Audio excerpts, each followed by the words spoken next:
นักเผยแผ่จึงเปรียบเสมือนหมอที่วินิจฉัยโรคแล้วค่อยๆทดลองยาเมื่อเห็นว่าให้ยาถูกโรคก็คอยดูแลไม่ให้เกิดโรคแทรกซ้อนตามขึ้นมาอีก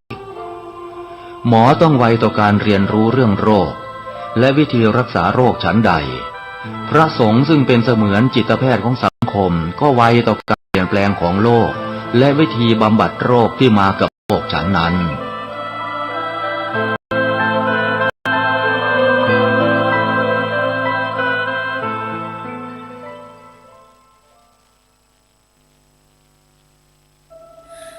หยาดน้ำตาหลั่งรินท่วมแผ่นดินเมื่อได้ยินข่าวเศร้าวิปโยคใหญ่น้อมดวงจิตส่งเสด็จสู่ฟ้าไกลองค์เจ้าฟ้าพัชรกิติยาภาผู้ทรงธรรม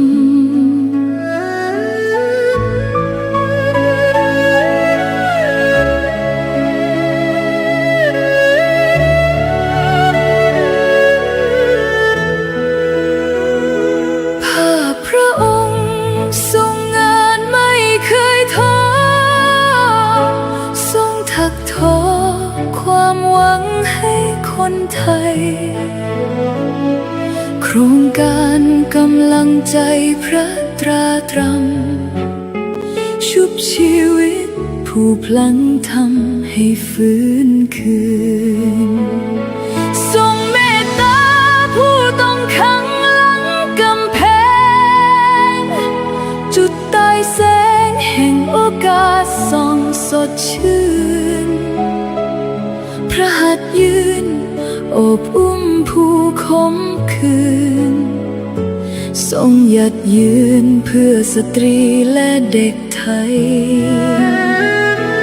นักกฎหมายผู้ยึดมั่นความยุติธรรมทรงน้อมนำพระปรีชาอันยิ่งใหญ่เพื่อปวงชนพ้นทุกสุขเกรียงไกรจารึกไว้ในแผ่นดินไม่เลือนลางพระคุณงามความดีที่ทรงสร้างเป็นแนวทางส่องสว่างไม่จืดจางขอน้อมกราบทรงเสด็จสู่ฟ้ารางสถิตข้ามฝากฟ้า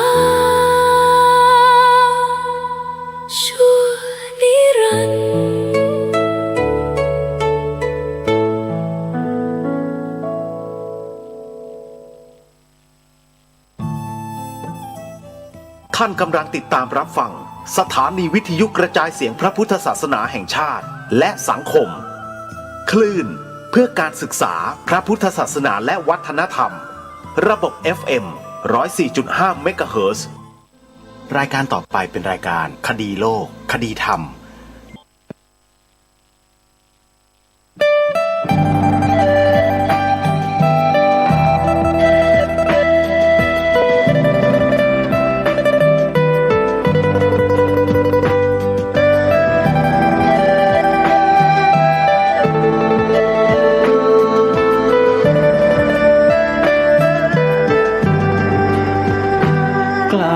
คิดก็ต้องกล้าทำอย่ากลัวถ้าทำความดีเร่งศึกษาปัญหาให้ทันท่วงทีเมืองไทยจะพัฒนากว่านี้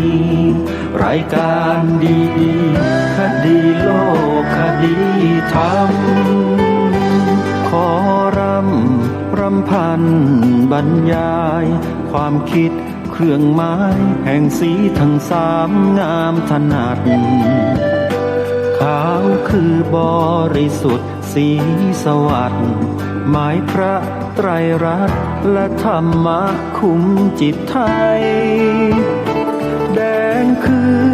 โลหิตเราใสซึ่งยอมสละได้เพื่อรักษาชาติศาสนาน้ำเงิน คือสีโสภาอันจอมประชาถ้าโปรดเป็นของส่วนองค์จัดริ้วเข้าเป็นไตรรงค์จึงเป็นสีธงที่รักแห่งเราชาวไทยทหารอวตารนำไปยงยุทธวิชัยวิชิตก็ชูเกียรติสยาม ประเทศไทยที่เจริญมั่นคงมาได้จนถึงทุกวันนี้มิได้เกิดขึ้นจากความหวาดกลัวอย่างคลาดเขลาแต่บรรพบุรุษไทยของเราทุกยุคทุกสมัยล้วนแต่มีความกล้าหาญและชาญฉลาดปกป้องเอกราชสร้างชาติให้เกิดความมั่นคงโดยมีธงแห่งพระไตรรัตน์เป็นเครื่องนำชัยจึงเป็นที่มาที่ไปของรายการคดีโลกคดีธรรมกล้าคิดก็ต้องกล้าทำอย่ากลัวถ้าทำความดีเร่งศึกษาปัญหาให้ทันท่วงทีเมืองไทยจะพัฒนากว่านี้รายการดีๆคดีโลกคดีธรรมรายการดีๆคดีโลกคดีธรรม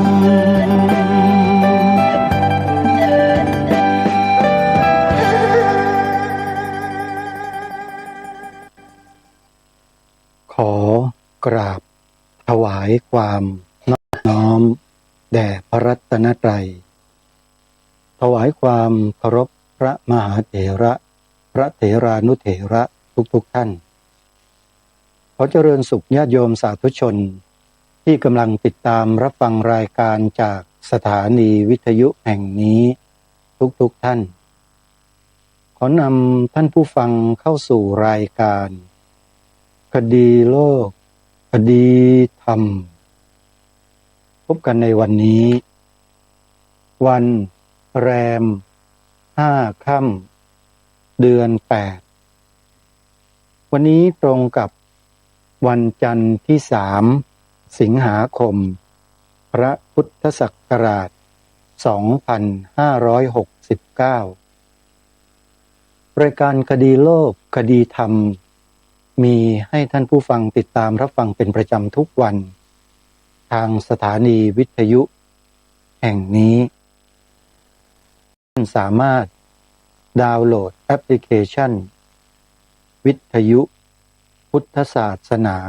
ทั่วไทยเพื่อติดตามรับฟังรายการนี้และรายการธรรมะสาระที่ดีๆจากสถานีวิทยุพระพุทธศาสนาคลื่นต่างๆที่รวมกันอยู่ในแอปพลิเคชันนี้ได้50 สถานีเมื่อท่านดาวน์โหลดแอปพลิเคชันนี้ไว้ในโทรศัพท์ท่านจะมีสถานีวิทยุพระพุทธศาสนาไว้เลือกฟังธรรมะได้มากมายมหาศาลฟังได้ตลอด24 ชั่วโมงธรรมะพระพุทธศาสนานั้นได้ถูกนำมาร้อยเรียงนำมาสาธยายอธิบายประยุกต์เปรียบเทียบอุปมาอุปไมยให้เราได้รู้และเข้าใจได้ง่ายๆจากครูบาอาจารย์มากมายหลากหลายซึ่งถ้าท่านสาธุชนดาวน์โหลดไว้ฟังเนี่ยจะเป็นประโยชน์อย่างมากใครที่ไม่เคยรู้หลักธรรมะที่พระสัมมาสัมพุทธเจ้าตรัสรู้และทรงแสดงเอาไว้เมื่อฟังธรรมะบรรยายจากแอปพลิเคชันดังกล่าวเราจะเข้าใจมากยิ่งขึ้นและในทุกวันนี้นั้นการฟังธรรมถือว่าเป็นสิ่งที่มีความจำเป็นมากเพราะจิตใจของคนที่ใฝ่ธรรมย่อมเจริญ บุคคลใดที่ชังธรรมเป็นคนเสื่อมนี่คือคำของพระสัมมาสัมพุทธเจ้าตรัสไว้เป็นภาษาบาลีว่าธรรมกาโมภวังโหติธรรมเทศสีปราภโวผู้ใดใคร่ธรรมผู้นั้นเจริญผู้ใดชังธรรมผู้นั้นเสื่อมเพราะฉะนั้นในปัจจุบันนี้ใครก็ตามที่มีความปรารถนาในการศึกษาเรียนรู้พระธรรมคำสอนของพระสัมมาสัมพุทธเจ้าแค่คิดแค่ตั้งใจแค่นี้ก็นำความเจริญมาให้กับชีวิตได้แล้วท่านผู้ฟังในทางตรงกันข้ามถ้าใครชังธรรมไม่สนใจธรรมปฏิเสธธรรมโจมตีใส่ร้ายป้ายสีเสียดสีผู้ฟังธรรมก็ตามผู้นั้นเสื่อมแน่นอนเสื่อมจากคุณงามความดีและชีวิตของเขานั้นเมื่อล่วงลับจากโลกนี้ไปแล้วภพภูมิที่เขาจะต้องไปอยู่ไปอาศัยไปสถิตจะเป็นภพภูมิที่ดีไปไม่ได้เพราะอะไรเพราะจิตใจของเขานั้นรุ่มร้อนไปด้วยความอิจฉาริษยาความปฏิฆะความไม่พอใจซึ่งเป็นอกุศลจิตอกุศลจิตเมื่อเกิดขึ้นกุ้มรุมจิตใจของใครก็ตามจิตใจผู้นั้นจะเร่าร้อนไม่สงบไม่เย็นจิตใจที่เร่าร้อนไปด้วยการเผาของกิเลสเนี่ยพระพุทธเจ้าตรัสยืนยันไว้เลยว่ามีทุกขติเป็นที่หวังได้ทุกขติก็คืออบายภูมิทั้งสี่มีเปรตอสูรกายสัตว์เดรัจฉานสัตว์นรกเรียกว่าอบายภูมิสี่นี่คือสิ่งที่พระสัมมาสัมพุทธเจ้าตรัสไว้ใครจะเชื่อหรือไม่เชื่อไม่ใช่ปัญหาแต่เมื่อถึงจุดหนึ่งแล้วทุกคนจะสัมผัสได้ด้วยตัวเองทั้งนั้นไม่ต้องให้ใครมาบอกแต่อาศัยพระมหากรุณาคุณพระสัมมาสัมพุทธเจ้าจึงตรัสบอกกับหมู่มนุษย์ทั้งหลายเอาไว้เพื่อไม่ให้มนุษย์เหล่านั้นอยู่ในความประมาททรงสอนตรัสบอกทำให้กับมนุษย์เหล่านั้นถือปฏิบัติตามหลักที่พระองค์ได้ทรงวางไว้คืออริยมรรคมีองค์8เพื่อนำไปสู่ความรู้แจ้งเห็นจริงในอริยสัจสี่โดยลำดับ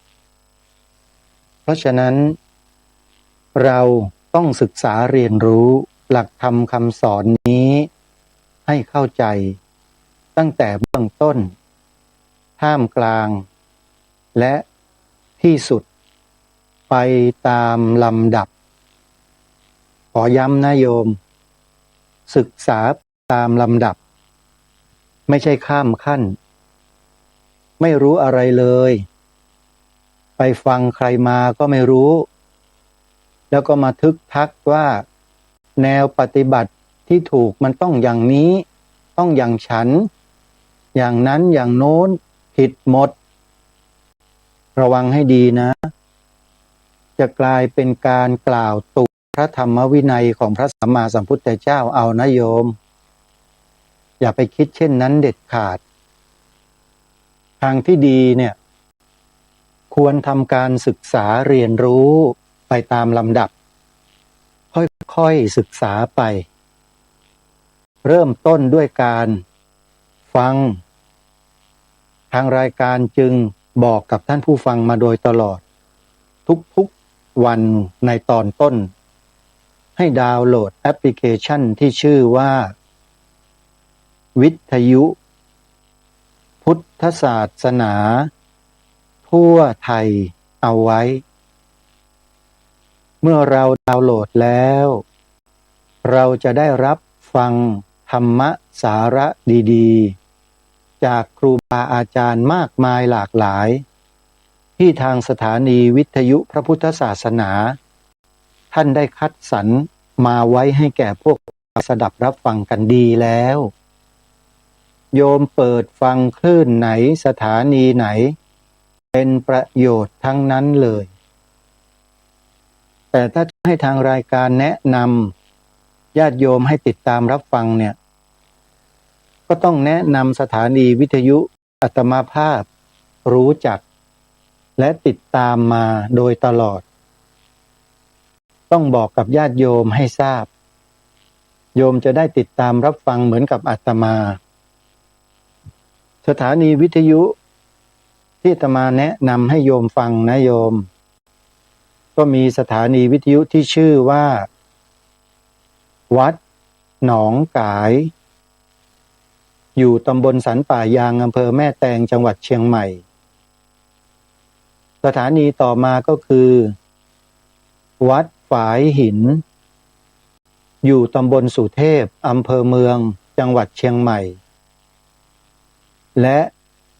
วัดปากทางเจริญอยู่อำเภอดอยหล่อจังหวัดเชียงใหม่อาตมาภาพรู้จัก3 สถานีนี้เป็นหลักในจังหวัดเชียงใหม่จะฟังของหลวงพ่อเจ้าคุณวัดพระธาตุดอยสุเทพด้วยก็ยิ่งดีใหญ่เลยก็เป็นประโยชน์ไม่น้อยเหมือนกันทีนี้มาที่ทางอีสานที่จะแนะนำก็คือสถานีวิทยุพระพุทธศาสนาแห่งชาติประจำจังหวัดเลยวัดป่าจริยธรรมอยู่ที่ตำบลนาดอกคำอำเภอนาด้วงจังหวัดเลยคลื่นนี้ถือว่าเป็นคลื่นที่มีสาระมีครูบาอาจารย์ผู้ทรงความรู้ทางด้านพระไตรปิฎกพระบาลีอยู่ในช่องนี้หลายรูปถ้าโยมเปิดฟังก็จะได้ประโยชน์จากการศึกษาเรียนรู้บาลีไปด้วยได้ธรรมะประยุกต์จากพระไตรปิฎกเทียบเคียงอุปมาอุปไมยให้เห็นภาพชัดเจนไปกับรายการต่างๆของสถานีวิทยุแห่งนี้ด้วยอันนี้คือวัดป่าจริยธรรมนะสถานีต่อไปก็อยู่ในจังหวัดเลยเช่นกันวัดศรีอุดมวงศ์ตั้งอยู่ที่ตำบลศรีสงครามอำเภอวังสะพุงจังหวัดเลยถึงแม้ว่าสถานีนี้จะมีการจัดรายการสดอยู่เพียงไม่กี่รายการ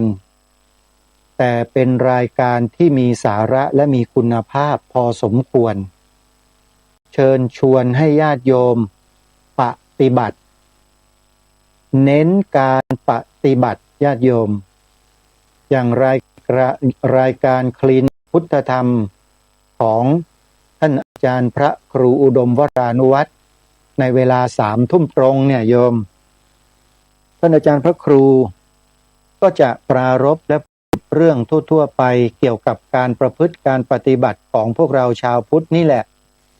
และปฏิบัติในปัจจุบันด้วยนะท่านไม่ได้พูดถึงโลกหน้าภูมิภพหน้าไม่ใช่เอาปัจจุบันนี่แหละแล้วท่านก็พาโยมทำเองด้วยไปไหนท่านจะพาเป็นผู้นำพาไปนี่ก็เพิ่งจะไปทำบุญเที่ยววัดเฉลิมพระเกียรติทำบุญเที่ยววัดเฉลิมพระเกียรติ9 วัดเพิ่งจบไปเมื่อวานนี้เองวันที่2โยมก็ได้อิ่มบุญกันกลับมากันทุกท่านทุกคน แต่รู้ไหมว่าครูบาอาจารย์ท่านเหนื่อยแค่ไหนโยมทราบไหมโยมไม่ทราบหรอกพอเหนื่อยท่านก็มาพักหนึ่งคืนท่านก็หายเหนื่อยตื่นมาท่านก็ทำงานต่อไม่เคยหยุดโยมครูบาอาจารย์ของเราทุกรูปนะโยมแต่ว่ามีท่านอาจารย์พระครูดมวรานุวัฒน์เป็นตัวอย่างเป็นแบบอย่างก็ว่าได้เนี่ยวัดศรีอุดมวงศ์อีกคลื่นหนึ่งนะคลื่นต่อมาทางภาคอีสานตอนกลางที่จังหวัด101ใครอยู่จังหวัด101แถวสุวรรณภูมิสุวรรณคูหาแถวอำเภอโพนทรายอำเภอท่าตูมอำเภอสนมแล้วก็อำเภอห้วยทับทันศรีสะเกษรอบๆเนี่ยโยมจะได้ยินสถานีนี้นั่นก็คือวัดบ้านปลาคูนอยู่ที่ตำบลท่าหาดยาวอำเภอโพนทรายจังหวัด101ท่านพระครูสมุนิติศาสตร์ญาณิสโรเป็นผู้อำนวยการสถานีวิทยุนำธรรมะดีๆมาเปิดให้ญาติโยมฟังกันโอ้สุดยอดมากโยมทั้งปริยัติแล้วก็ปฏิบัติและที่น่าสนใจก็คือว่าสถานีวิทยุแห่งนี้เนี่ยเชิญชวนให้ชาวบ้านมามีส่วนร่วมในการจัดรายการมาพบปะกันพูดคุยแลกเปลี่ยนความรู้เรียนรู้ซึ่งกันและกันดีมากๆเลยโยมช่วงสายๆของแต่ละวันโยมลองเปิดฟังดูเถอะโยมจะได้อรรถรสอีกแบบหนึ่งพอมีผู้โทรศัพท์เข้ามาในรายการใช่ไหมเขาจะใช้คำว่าอะไรทราบไหมท่านผู้ฟังธรรมะสวัสดีค่ะต้องขึ้นว่าธรรมะสวัสดีทุกคำเลยทีนี้พอทำสวัสดีกันเสร็จทีนี้ก็รำเรื่องรำล่องกันม่วนซื่นไปด้วยกันสนุกสนานร้องเพลงลูกทุ่งเป็นการอนุรักษ์ลูกทุ่งวัฒนธรรมไทยของเราเอาไว้ขวัญชัยเพชร101อย่างเงี้ยดาวบ้านดอนก็มีโอ้ยนักร้องหลายคนเขาเรียกว่านักร้องชาวบ้านมาประชันฝีมือกันในรายการสนุกสนานแบบภาษาชาวบ้านเขาเรียกว่าการมีส่วนร่วมที่สถานีวิทยุวัดบ้านปลาคูนเนี่ยเปิดโอกาสให้ประชาชนญาติโยมในชุมชนเนี่ยมาสนุกสนานกันด้วยหลักธรรมโดยยึดหลักธรรมเอาไว้โยมเนี่ยอาตมาว่าเป็นรายการที่ดีมากโยมแม่สุบินแสงศักดิ์ภูเป็นต้นที่จัดรายการกันอยู่อาตมานี่แอบฟังอยู่ทุกวันนะโยมนะติดตามรับฟังอยู่บางทีก็นึกอยู่ในใจเหมือนกันนะให้โยมแม่เราโทรเข้ารายการไปมั่งก็ดีมั้งคิดอย่างนั้นนะโยมแม่เนี่ยชอบเว้าอีสานแล้วก็ชอบคุยก็เลยคิดว่าสักวันหนึ่งน่าจะให้โยมแม่โทรไปบ้างแต่ว่าพิธีกรไม่ค่อยจะบอกเบอร์โทรศัพท์สักเท่าไหร่บอกน้อยมากเลยอาตมาก็เลยไม่ได้จดเบอร์เอาไว้นะหาเบอร์ไม่เจอถ้าบอกเบอร์บ่อยๆก็ดีนะคนที่เขาฟังอยู่ต่างจังหวัดก็ให้โทรเข้าไปม่วนชื่นมั่งโยมฝากด้วยเด้ออันนี้ก็ถือว่ามีส่วนร่วมด้วยกันโยมดีมากนะดีมากสถานีนี้ต่อมาอีกสถานีหนึ่งโยมอยู่อีสานเหมือนกันแต่อยู่นู้นกาฬสินธุ์นู่นมี2 สถานีสถานีแรกสวนป่าดอนยานางวัดสวนป่าดอนยานางตำบลดอนสมบูรณ์อำเภอยางตลาดจังหวัดกาฬสินธุ์ของพระอาจารย์ประหลัดเดชาอาสโพ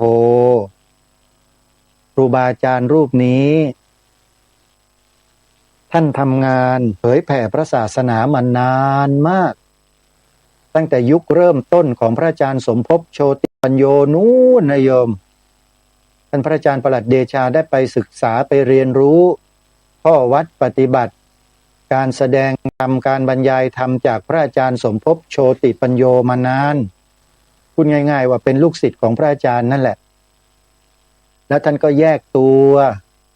มาตั้งสำนักอยู่ที่สวนป่าดอนยานางจนถึงวันนี้มีสถานีวิทยุเปิดให้ญาติโยมได้ฟังรายการกันมีหลักธรรมคำสอน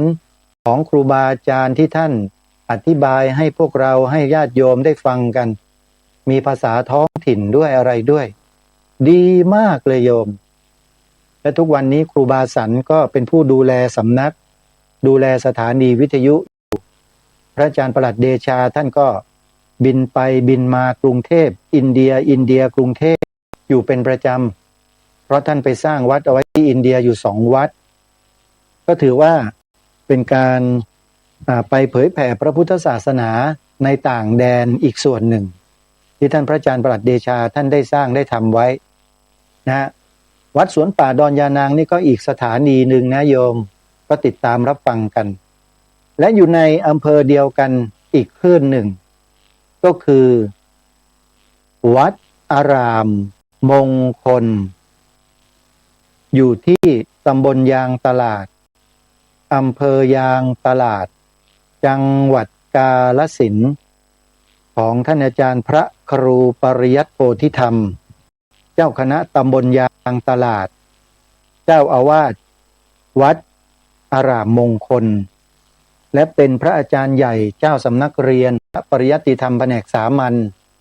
ที่วัดอารามมงคลด้วยเป็นผู้อำนวยการสถานีวิทยุพระพุทธศาสนาของวัดอารามมงคลญาติโยมก็เปิดฟังครูบาอาจารย์ท่านพาโยมปฏิบัติพาโยมทำบุญสร้างบารมีไม่เคยหยุดเหมือนกันนี่คือสถานีที่ยางตลาดจังหวัดกาฬสินธุ์ลงมาตอนกลางของประเทศคือภาคกลางบ้างโยมไปที่ไหนไปที่จังหวัดสุพรรณบุรีถ้าพูดถึงสุพรรณบุรีแล้วต้องสถานีนี้โยมวัดสามชุกตำบลสามชุกอำเภอสามชุกจังหวัดสุพรรณบุรีสถานีวิทยุวัดสามชุกญาติโยมหลวงพ่อพระครูสุวรรณวิจิตรท่านมีความตั้งใจมากในการทำงานด้านการเผยแผ่พระพุทธศาสนาด้วยหลักธรรมคำสอนของพระสัมมาสัมพุทธเจ้ารายการธรรมะที่ดีๆท่านก็ให้ลูกศิษย์ท่านคัดสรรมาเปิดให้พวกได้ฟังกันเป็นประโยชน์อย่างมากและหลวงพ่อเองก็อายุท่านก็สูงขึ้นไปโดยลำดับปัจจุบันนี้น่าจะ74 75แล้วมั้งโยมที่ผ่านมานี่สุขภาพของหลวงพ่อไม่ค่อยจะสู้ดีสักเท่าไหร่มีการอาพาธเข้าโรงพยาบาลอยู่ครู่หนึ่งและตอนนี้ก็ทราบว่ากลับมาจำอยู่ที่วัดตามปกติยังไงก็ช่วยดูแลช่วยถวายการดูแลท่านให้ดีนะโยมนะ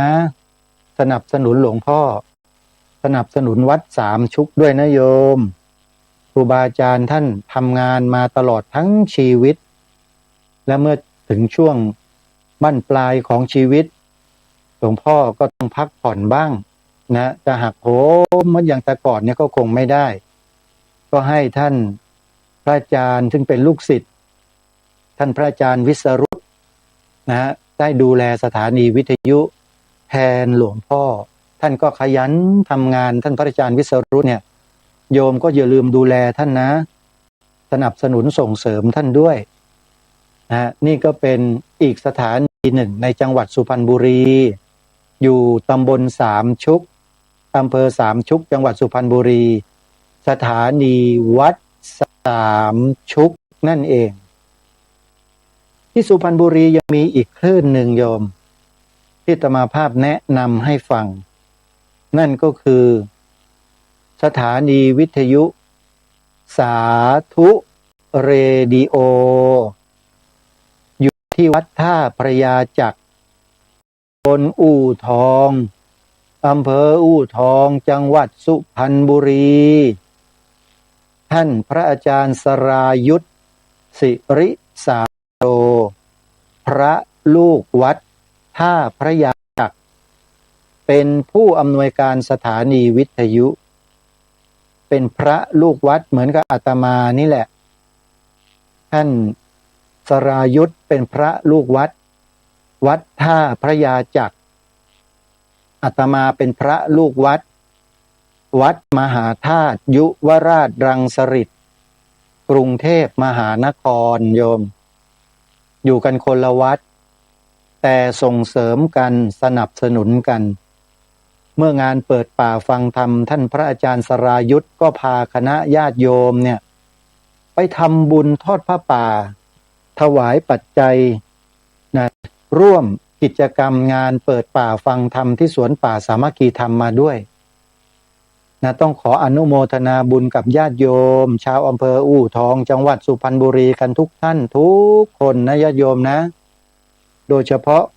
ขอขอบคุณท่านพระอาจารย์สรายุทธศิริสาโรผู้อำนวยการสถานีวิทยุสาธุเรดิโอไว้นะโอกาสนี้เป็นอย่างยิ่งกราบขอขมาครูบาอาจารย์ขออภัยญาติโยมด้วยนะลมมันตีขออภัยนะครับท่านพระอาจารย์สรายุทธเนี่ยท่านเป็นพระที่มีน้ำใจมากอาตมาติดตามการทำงานของท่านโดยตลอดนี่ถ้าหากอาตมานะมีอำนาจในการที่จะตัดสินที่จะเสนอความดีความชอบให้ท่านสรายุทธเนี่ยนะอาตมานี่จะให้คะแนนเต็มก่อนใครเลยอันนี้ต้องขอบอกเลยโยมพระอย่างเนี้ยอายุอานามก็ยังไม่มากด้วยมีความรู้ทางโลกด้วยนะเก่งด้านเทคโนโลยีด้วยนะโยมแล้วทำงานช่วยเหลือครูบาอาจารย์มากมายเลยในเรื่องเทคนิคของการทำสถานีวิทยุขออนุญาตนะฮะท่านสรายุทธความดีของท่าน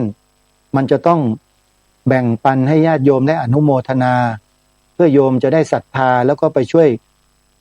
ค้ำจุนให้สถานีวิทยุวัดท่าพระยาจากสาธุเรดิโอเนี่ยให้มีกำลังแข็งแกร่งยิ่งกว่านี้ญาติโยมที่อยู่สุพรรณบุรีถ้าทราบแล้ว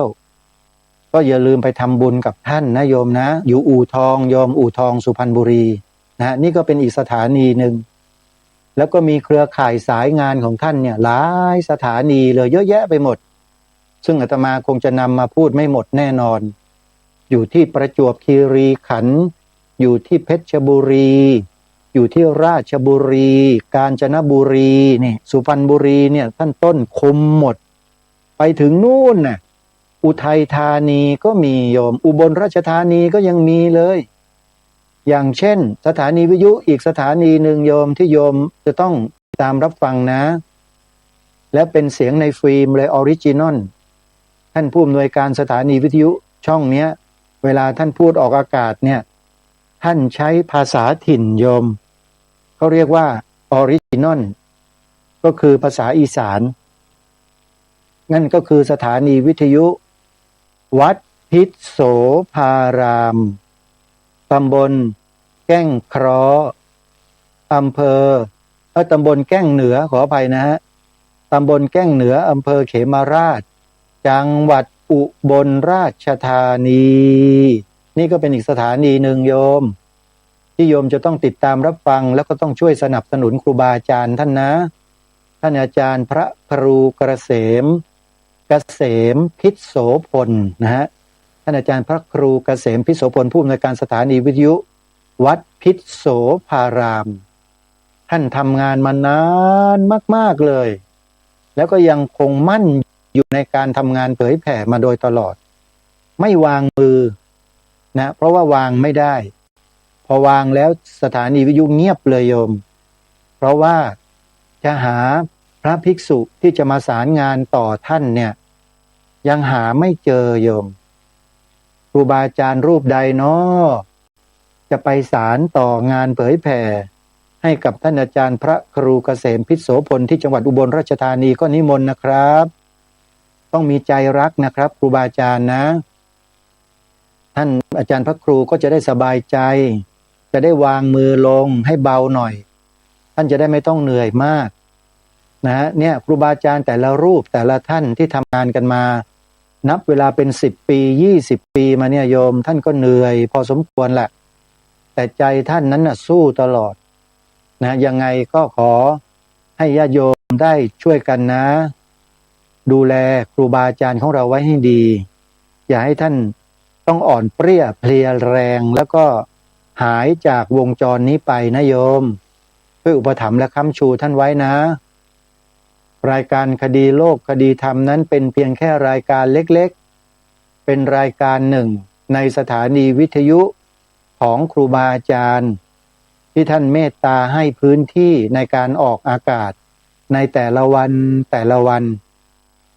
อาตมาภาพในฐานะเจ้าของรายการก็พยายามทำหน้าที่อย่างซื่อสัตย์สุจริตและซื่อตรงนะไม่มีความคดในงอในกระดูกงดในข้องอในกระดูกไม่มีโยมอาตมาตรงไปตรงมาแล้วนำเสนอสิ่งที่สำคัญสำหรับคนไทยประเทศไทยของเราด้วย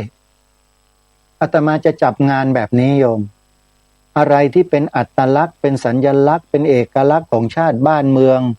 แล้วมีคนพยายามจะจ้องทำลายสิ่งเหล่านี้ของชาติบ้านเมืองเนี่ยอาตมาภาพจะอาสาทำหน้าที่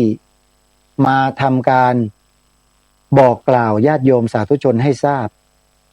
แล้วก็ ขออภัยครับแล้วก็เชิญชวนญาติโยมสาธุชนครูบาอาจารย์ทุกรูปนะครับพี่น้องชาวพุทธทุกท่านทุกคนเนี่ยช่วยกันปกป้องรักษาคุ้มครองสืบสารและต่อยอดสิ่งที่ทางรายการเน้นและย้ำนั่นหมายความว่าสิ่งนั้นสำคัญยิ่งผมขอย้ำนะครับครูบาอาจารย์ว่าสำคัญยิ่งทีนี้พวกเราเนี่ยพูดไปเดี๋ยวจะหาว่าผมตำหนิอีกไม่ได้แต่เอาความจริงมาพูดนะครับพวกเราเนี่ยนะครับเราไปฟังใครอื่นมากเกินไปหรือเปล่าจนทำให้เราเนี่ยเกิดอาการกลัวเกิดอาการไม่กล้าที่จะยืนหยัดอยู่บนความถูกต้องของชาติบ้านเมืองของเราเองพฤติกรรมของเราถูกเบี่ยงเบนไปโดยคำพูดและชุดความคิดที่เขาป้อนแก่เรามาโดยตลอดเท่าที่ผมสังเกตจะเป็นอย่างนี้กันทั้งนั้นเลยศัตรูของเราเหล่านี้เป็นคนที่ฉลาดมากเขารู้จักเข้าไปหาบุคคลที่เขาสามารถที่จะทำให้บุคคลนั้นนะลดแรงในการทำงานของเขาลงได้เยอะทุ่นแรงให้เขาได้มากเลยเขาเข้าไปประกบเลยประกบใครก็คือบุคคลคนนั้นเนี่ยอยู่ในระดับที่สั่งการให้พระสงฆ์เราเนี่ยเดินไปข้างหน้าก็ได้ถอยหลังก็ได้เลี้ยวซ้ายเลี้ยวขวาได้เขาเข้าไปประกบคนประเภทนั้นท่านผู้ฟังพอประกบคนประเภทนั้นเขาก็ยิงชุดถ่ายทอดชุดความคิดที่มันสวนทางกับบรรพบุรุษของเราใส่เข้าไปในสมองของบุคคลนั้นใส่บ่อยๆใส่มากๆแล้วก็มีการแกมขู่นิดๆด้วยนะไอ้สันดานคนพวกนี้มันเป็นอย่างนี้ขออภัยเนี่ยผมใช้คำนี้นะผมถือว่ามีสันดานเลวอย่างเงี้ยมันข่มขู่ด้วยนะถ้าไม่อย่างนั้นอย่างนี้นะจะต้องอย่างนั้นจะต้องมีคนจะต้องอย่างงู้นอ้างนู่นอ้างนี่อ้างคนนั้นอ้างบุคคลคนนั้นที่เป็นผู้สั่งการพวกเราก็กลัวเนี่ยขาสั่นลิกพอได้ยินคำเนี้ยที่เขาอ้างเขาขู่อะแล้วเขาก็กำกับมาออกคำสั่งมาออกเอกสารหนังสือมาพวกเราเนี่ยก็เป็นคนที่เชื่อฟังผู้หลักผู้ใหญ่อยู่แล้วใช่ไหมพอเห็นเอกสารหนังสือพอเห็นแถลงการพอเห็นคำสั่งพอเห็นอะไรเท่านั้นแหละหุบปากเงียบกันหมดไม่กล้าที่จะพูดความจริงของประเทศชาติบ้านเมืองตัวเองออกผ่านสื่อกันอีกเลยกลัวกันไปหมดเลยผมพูดแรงไปหรือเปล่าเนี่ยแต่มันเป็นความจริงใช่ไหมครับครูบาอาจารย์ฮะพวกเรากลัวกันไปเองโดยเฉพาะผู้สั่งพวกเราเนี่ยกลัวและขี้ขลาดสุด มีคำอยู่คำหนึ่งเขาบอกว่าคนเราเนี่ยนะ ยิ่งสูงแล้วมันยิ่งหนาวท่าทางมันจะเป็นความจริงนะครูบาอาจารย์ที่เคารพทุกรูปญาติโยมสาธุชนที่นับถือทุกท่านจริงไหมโยมแม่มณพรโยมแม่นันทพรคนเราเนี่ยฮะอยู่ธรรมดาปกติเป็นชาวไร่ชาวนาเป็นพระธรรมดาสามัญเนี่ยนะก็อยู่แบบง่ายๆสบายๆแต่พอสูงขึ้นไปหน่อยเนี่ยมันยิ่งหนาวจริงไหมโยมจริงนะครับไม่ใช่ไม่จริงนะฮะเพราะไอ้ตำแหน่งอะไรทั้งหลายทั้งปวงที่มันมีอยู่ในโลกใบนี้ที่เขากำหนดใช้กันเนี่ยนะครับผมถือว่าเป็นของโลกนะครับมันถูกกำหนดมาเพื่อการอะไรบางอย่างก็คือกำกับมนุษย์ด้วยกันนั่นเองโยมทีนี้ไอ้เครื่องมือตัวเนี้ยมันมีประสิทธิภาพซะด้วยสิถ้าใครได้มีอำนาจแล้วใช้เครื่องมือเนี้ยถ้าไม่มีสติและไม่มีปัญญานะมันจะกลายเป็นว่าใช้เครื่องมือไปในทางที่ไม่ถูกต้องไม่เหมาะไม่ควรเผลอเครื่องมือนั้นอาจจะมาทำลายชาติตัวเองโดยไม่รู้ตัวก็ได้เห็นหรือยังท่านเครื่องมือพวกเนี้ยนะเครื่องมือพวกเนี้ยถ้าใช้อย่างไม่ถูกต้องนะครับไม่เหมาะสมนะครับไม่สมตามที่บรรพบุรุษบรรพชนเราได้สืบสารรักษาต่อยอดจารีตประเพณีอันดีงามของชาติบ้านเมืองมาไว้เนี่ยคือมันขัดแย้งกับสิ่งที่บรรพบุรุษทำพูดง่ายๆมันเป็นอันตรายนะครับก็ยกตัวอย่างก็เช่นสิ่งที่ผมรณรงค์มานี่แหละให้พวกเรากล่าวให้พวกเราพูดกัน2 ประโยคเนี่ยผู้บังคับบัญชาของพวกเรามีพูดให้เราได้ยินได้ฟังและสนับสนุนส่งเสริมให้เราได้พูดกันบ้างไหมล่ะครับมีไหมฮะมีแต่ว่าจะห้ามเราใช่ไหมอย่างที่ผมพูดออกรายการเนี่ยได้ยินกันไปหมดแหละเจ้าคณะพระสังฆาธิการหลายๆระดับได้ยินผมหมดทำไมผมจึงกล้าพูดและกล้ายืนหยัดอยู่บนความถูกต้องของบรรพชนของเราอยู่อย่างนี้มาได้โดยตลอดเพราะอะไรล่ะครับข้อแรกเลยนะครับเพราะผมกล้าครับกล้าทำในสิ่งที่ถูกต้องฮะแล้วผมก็ไม่กลัวด้วยผมไม่เคยกลัวอะไรเลยถ้าเราทำพูดคิดในสิ่งที่ถูกต้องแล้วไม่เคยกลัวเป็นเหมือนดั่งที่พระสัมมาสัมพุทธเจ้าตรัสสอนไว้เลยฮะคนที่มีธรรมอยู่ในใจเนี่ยเขาจะมีความกล้ามีความห้าวหาญในการที่จะทำคุณงามความดีอย่างต่อเนื่องและก็ไม่มีความหวั่นไหวด้วยผมมั่นใจว่าสิ่งที่ผมพูดที่กล่าวออกไปแล้วเชิญชวนพวกเราได้ช่วยกันกล่าวเนี่ยนี่คือสิ่งที่ถูกต้องของบ้านเมืองของเราครับมีใครบอกว่าไม่ถูกต้องบ้างผมก็พยายามถามแล้วก็ให้โทรศัพท์มาบอกผมหน่อยสิว่าไม่ถูกยังไงมันเป็นแบบไหนยังไงนะฮะเมื่อเป็นสิ่งที่ถูกต้องแล้วเราก็ยังเฉยกันอยู่ไม่กล้าที่จะนำเสนอสิ่งนี้ออกไปให้เป็นเสียงให้มันไปดังเข้าสู่หูประชาชนและคนไทยโดยทั่วไปให้กว้างขวางเนี่ยผมเสียดายเวลาครับที่มันสูญเสียไปโดยเปล่าประโยชน์เรื่องของมันเป็นอย่างนี้ครับมันเสียเวลาท่านผมอุตส่าห์ไปค้นคว้าหาหลักฐานข้อมูลต่างๆมาจนเรียกว่าตกผลึกหมดแล้วทั้งสิ่งที่ไม่ดีที่มากระทบทั้งสิ่งที่ถูกต้องที่เป็นความจริงผมเสนอหมดทุกอย่างแล้วซึ่งไม่มีใครจะมาหักล้างสิ่งเหล่านี้ได้อีกแล้วนะครับผมกล้ายืนยันว่าใครก็มาหักล้างไม่ได้ถ้าหักล้างมันก็อกตัญญูต่อบรรพบุรุษก็สิถ้าหักล้างถือว่าอกตัญญูนั่นน่ะผมจึงกล้าไงว่าไม่มีใครกล้าจะมาหักล้างสิ่งนี้ของพวกเราแต่พวกเรานั่นน่ะไม่กล้ากันเองครับไม่กล้ากันเองต้องกล้าครับ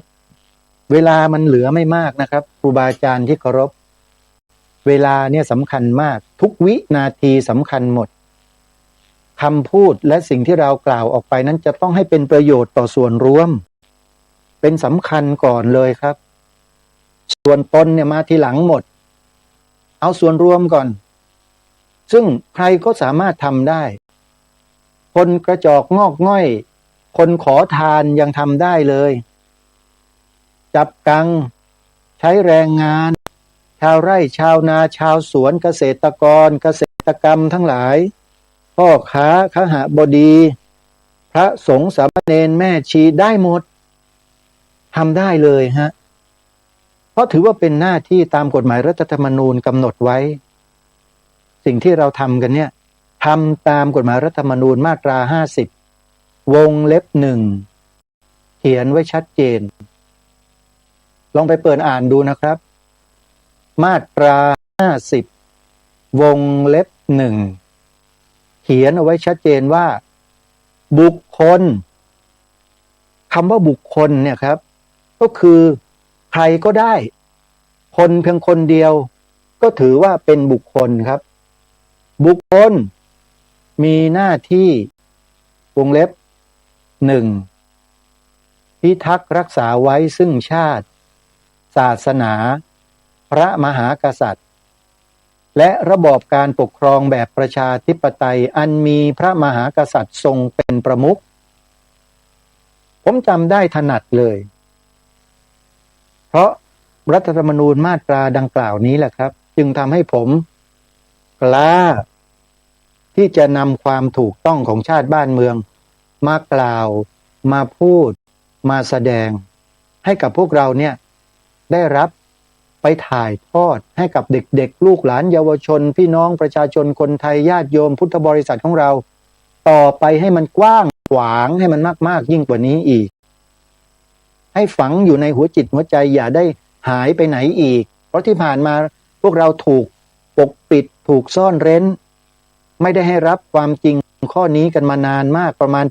80-90 ปีมาแล้วนะครับหลังจากเปลี่ยนแปลงการปกครองมาเนี่ยคนที่อยู่เบื้องหลังทำให้ความเป็นไทยเราสูญหายไปจากสาระบบของชาติเนี่ยท่านอยากรู้ไหมว่าใครไปถามอปปส.ดูสิครับถามเขาว่าใครอยู่เบื้องหลังการทำลายประเทศไทยในปี2475ถามแบบนี้เลยแล้วเขาจะตอบ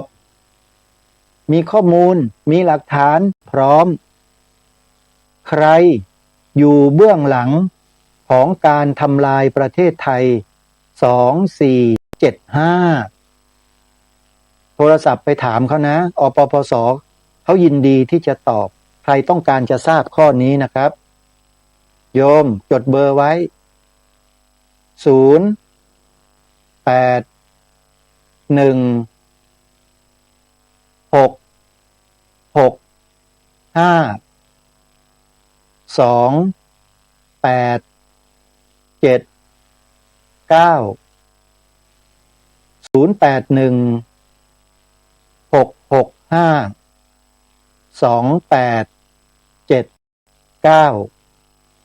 แล้วอย่าลืมเวลาโทรไปคุยกับเขาเนี่ย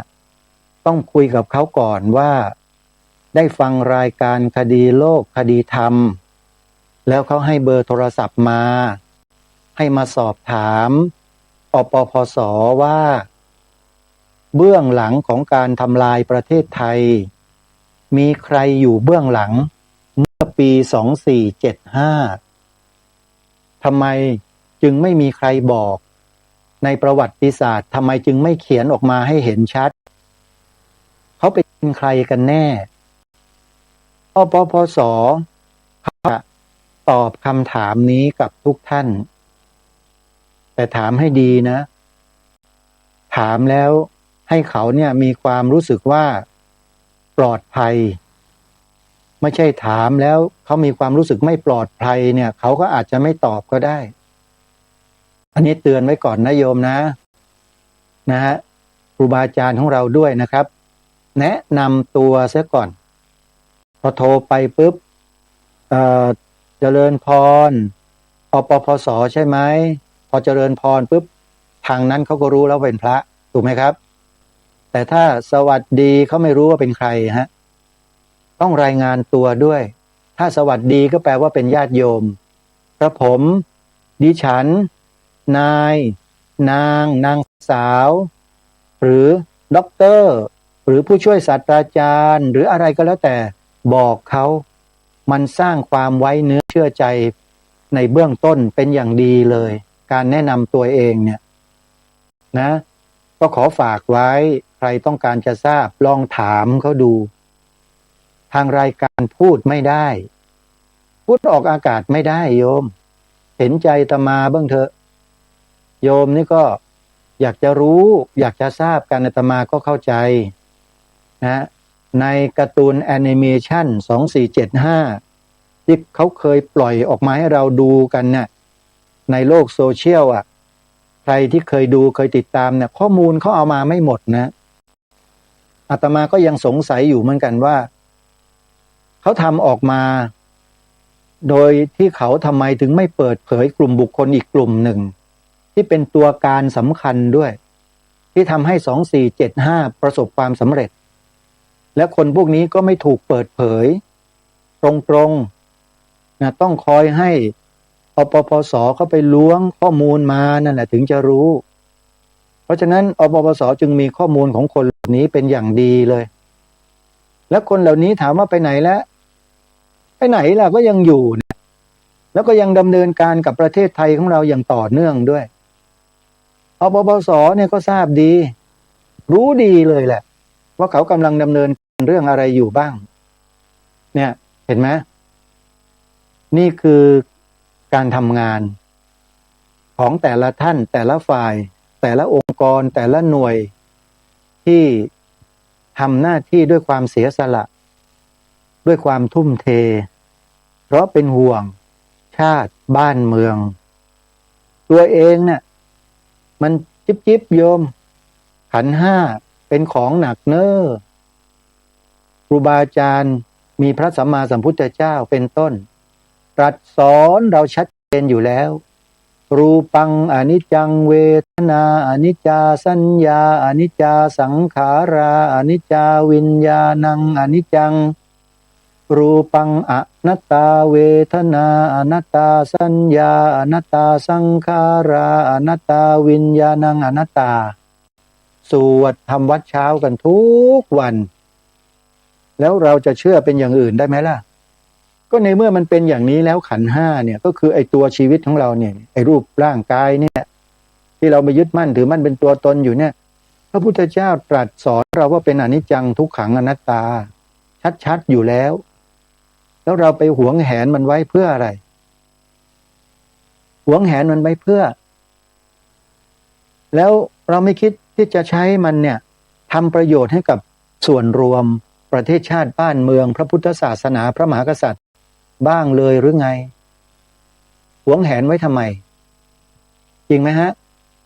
หวงแหนไว้เพื่อให้ทำประโยชน์แก่ชาติบ้านเมืองนี่สำหรับอาตมาแล้วก็อีกหลายๆท่านนะเราคิดกันแบบนี้และบรรพบุรุษเราที่ได้รับการยกย่องสร้างอนุสาวรีย์ไว้ใหญ่โตเนี่ยไว้เป็นที่ระลึกถึงวีรกรรมของท่านเนี่ย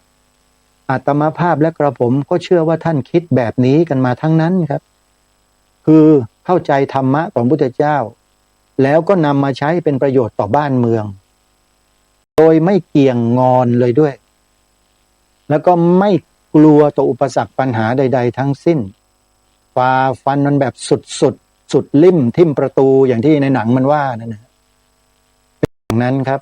เวลาหมดอีกแล้วท่านผู้ฟังเอาละเดี๋ยววันพรุ่งนี้มาว่ากันต่อแต่ก็อาจจะมีงานบุญงานกุศลมาแจ้งให้กับญาติโยมได้ทราบกันบ้างนะวันนี้ก็แนะนำสถานีวิทยุไปให้กับทุกท่านได้ทราบแล้วแล้วก็มาปรารภย้ำอีกครั้งหนึ่งว่าถ้าเราไม่ใช้เวลาที่เหลือที่มีอยู่ตรงนี้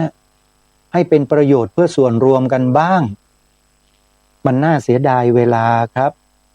มันผ่านไปแล้วมันหายหมดเลยนะครับเวลาเนี่ยแล้วถ้าเราเอาเวลาที่มีอยู่มาใช้ทำในสิ่งที่เป็นประโยชน์ต่อชาติบ้านเมือง อย่างที่รายการคดีโลกคดีธรรมแนะนำเนี่ยนะครับ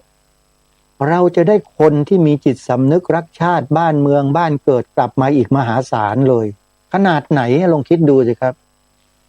นี่ตรงนี้ฝากไว้นะฮะเลยเวลามาแล้วเอาละขอสมมติยุติรายการไว้แต่เพียงเท่านี้ขอความสุขสวัสดีจะมีแด่ท่านผู้ฟังทุกท่านทุกคนเทินขอเจริญพร ที่จบไปแล้วนั้นเป็นรายการคดีโลกคดีธรรมดำเนิน